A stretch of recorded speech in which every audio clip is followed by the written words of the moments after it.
네, 오늘 말씀은 시편 91편 1절에서 16절인데, 갑자기 예레미야서 하다가 시편으로 확 넘어가니까 좀 정신이 없으실 수도 있고, 어, 그럴 수도 있습니다. 그래서 사실 예레미야서를 좀 끝까지 하면, 사실 제일 좋은데, 네, 너무 우울해할까봐 이 시편으로 갑자기 바꿨나? 네, 어쨌든, 네, 너무 네, 그럴 필요가 없는데. 근데 이제 이걸 항상 생각해 봐야 돼. 이제 예레미야서에서는 망한다, 망한다, 넌 죽는다, 너 이제 딱 죽었어, 막 이런데 와가지고 내가 널 지키고, 막 이게 도대체 무슨 얘기냐? 예, 그럴 수 있어요. 근데 이 시편과 예레미야는 직접적으로 전달하는 대상이 다릅니다. 예, 염두에 두고 쓴 대상이 달라요.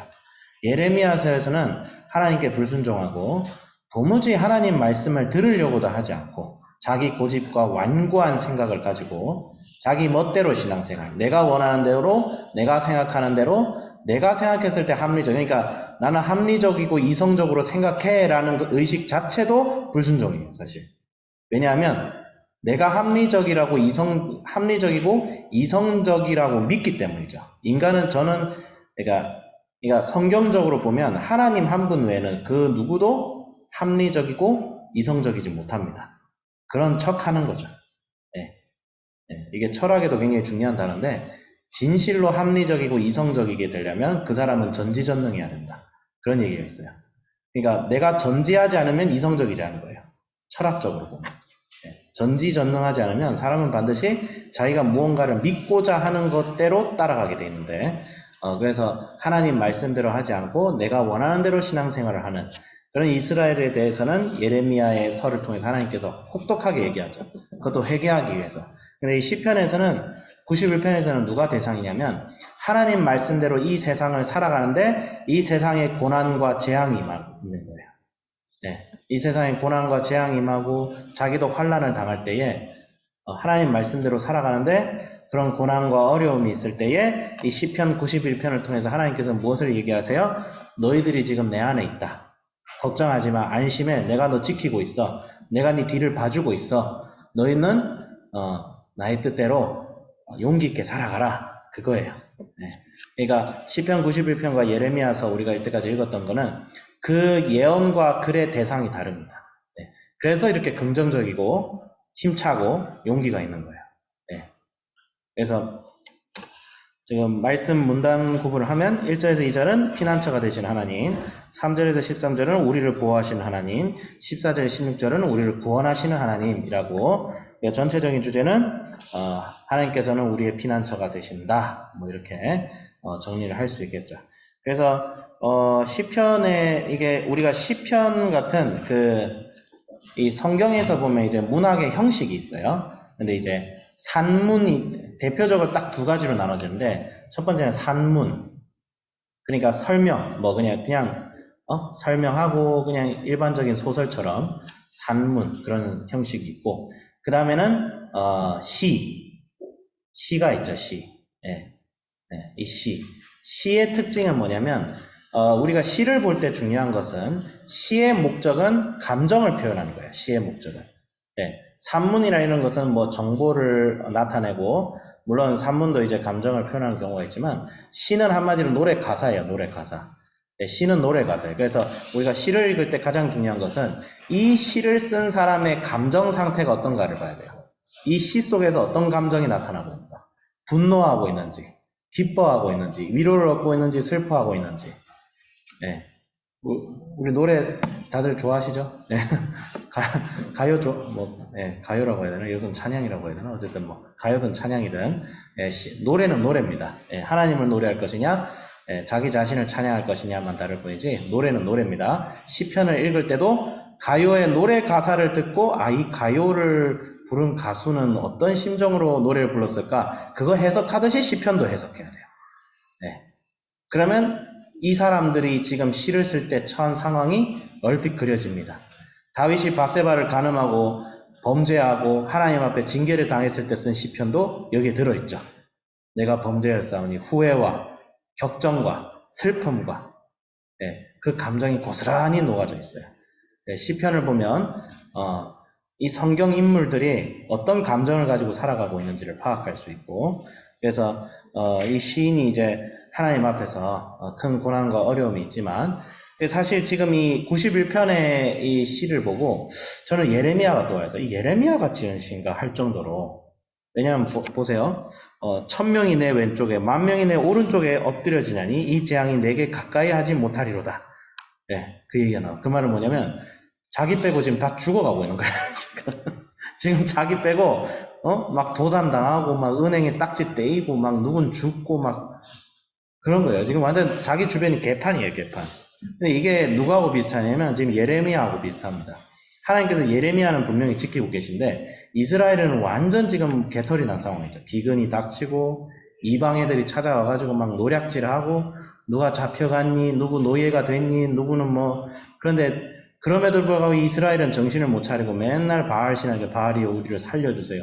금요일은 바알을 찾고 토요일에는 하나님 찾고, 근데 성전에는 아세라 신전이 있고, 또 다른 날에 되면 흰놈의 아들 골짜기에 지 아들 놈을, 애기를 막 불에 태워 죽이고, 예, 아주 그냥 막장 5분 전 상황이 지속되고 있음에도 어떻게 돼요? 하나님께서는 그 예레미야를 보호하시는 거죠. 예레미야를 보호하시고, 하나님께서 택하고 하나님께서 보호하기로 작정된 사람은 마치 사막 속의 오아시스 같이 보호하세요. 예, 사막 속의 오아시스 같이. 예. 그래서 하나님의 사람들은 절대 환경에 대해서, 주변 상황에 대해서, 아, 내가 사람 때문에 못하겠다, 환경 때문에 못하겠다, 그런 게 없는 것이 하나님께서 그걸 초월하셔서 보호하시는 손길이 분명히 있습니다. 그것을 경험할 때 하나님이 살아계시고 하나님께서 실로 우리의 얘기를 들어주시는 분이라는 것을 경험하게 돼요. 그래서 하나님이 살아계심을 경험하고 싶고, 정말 하나님이 살아계시고 하나님께서 우리에게 응답하신다, 이거를 삶 속에서 확신을 가지고 경험할 수 있는 유일한 길은 주님을 사랑하고 주의 말씀에 순종할 때죠. 주님 말씀 순종 안 하고 그냥 뭐 난 대충 믿겠다, 하나님이 살아계신지 돌아가셨는지 평생 모르죠, 사실. 네, 평생 모르죠. 그래서 어떤 사람은 하나님이 어디냐 이러고, 어떤 사람은 야, 왜 하나님이 없냐, 하나님 지금 살아계신데.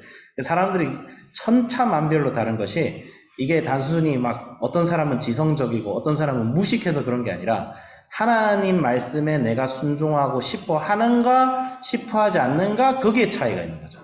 내가 무엇을 원하는가. 하나님 말씀을 듣고 내가 내 양심을 굴복하고, 내가 내 마음대로 살던 것이 잘못됐구나, 그것을 인정하고 하나님께 나올 때는 하나님을 경험하는 것이고, 끝까지 굴복 안 해. 난 내 멋대로 살 거야. 왜? 그러고 싶으니까. 어떻게 돼요? 하나님 경험 못하는 거죠. 네, 경험 못하는 거죠. 난 80%만 하나님 거 하고 나머지는 그냥 좀 내 마음대로 살고 싶다. 네. 근데 우리는 전적으로 하나님께 순종을 해야 되게, 하나님께 내 모든 것을 드리면 하나님도 자신의 모든 것을 그 사람한테 줍니다. 이게 엄청난 등가교환의, 그러니까 하나님의 등가교환의 법칙은 뭐냐면 양이 아니에요. 마음이에요, 마음. 마치 애인이, 그러니까 남자와 여자가 서로를 사랑할 때 뭘 보죠? 마음을 보잖아요. 그렇죠? 네? 저 남자가 100% 정말 전적으로 날 사랑하고 있어. 그러면 어떻게 돼요? 여자나 남자도 자기의 모든 것을 전적으로 그 사람에게 주고 싶어 하듯이 하나님도 마찬가지예요. 네, 우리가 보잘것없을 때요, 우리 전부를 하나님께 드리겠다는 각오를 가지고, 이게 막 무슨 헌금을 막 네 전 재산 털어서 바쳐, 이게 아니라 그게 아니라, 그런 이상한 게 아니라 진짜 내 인생 하나님의 것이다. 내 인생은 100% 하나님 것이다. 내가 살고 내가 밟는, 내가 살아가는 시간 중에 단 1초라도 내 것이 없다. 하나님의 것이다. 그러면 하나님도 자신의 모든 것이, 천한 만물을 그 사람에게 주겠다는 거예요. 이게 엄청난 사실 비밀이에요. 그러니까 나의 모든 것이 하나님의 것이며 하나님도 그분의 모든 것을 나에게 주시겠다는 거예요. 이게 상속자죠, 상속자. 네.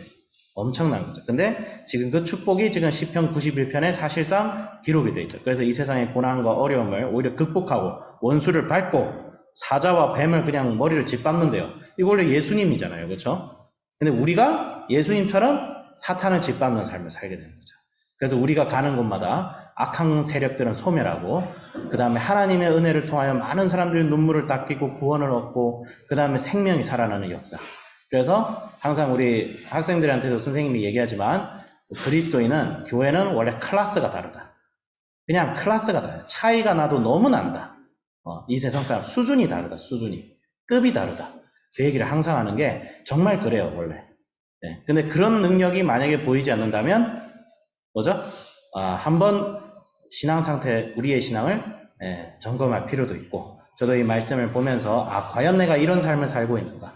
과연 나의 삶 속에 이런 진짜 급이 다른, 정말 하나님께서 나를 인도하시고 계시는 그런 삶을 내가 경험하고 있는지, 아니면 여전히 내 안에, 우리 모두가 다 그렇죠. 여전히 내 안에 이거는 좀 하면서 이제 하나님, 말로는 이제 하나님이 나의 모든 것 되시는데 여전히 여기가 연약해서, 연약합니다, 우리가. 그렇기 때문에 하나님께 어린아이 같이 그래도 나아가기 때문에 정말 우리가 인생을 살면서 어려움이 있겠지만, 저는 항상 믿는 것이 내 인생 속에 상상할 수 없는 고난이 닥칠지라도 그것을 극복하고 일어나게 하시는 하나님의 손길이 함께 하실 것이다.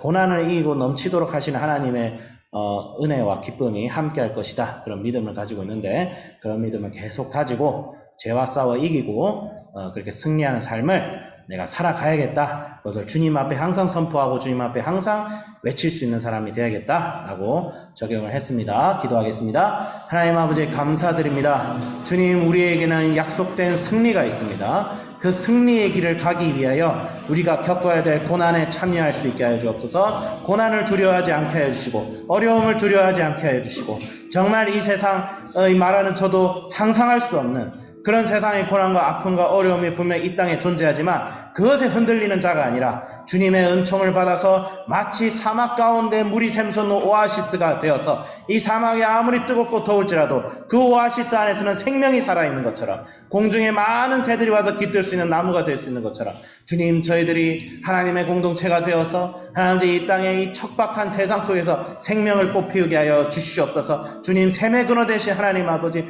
우리가 오직 그 샘의 근원 앞에 물을 얻고 목마르지 않는 생수를 얻고 그 값없이 와서 얻을 수 있는 생수를 많은 사람들에게 줄 수 있는 그런 사람들 되게 하여 주시옵소서. 감사드리며 예수 그리스도의 이름으로 기도드립니다. 아멘. 수고하셨습니다. 오늘도 승리하십시오. 감사합니다.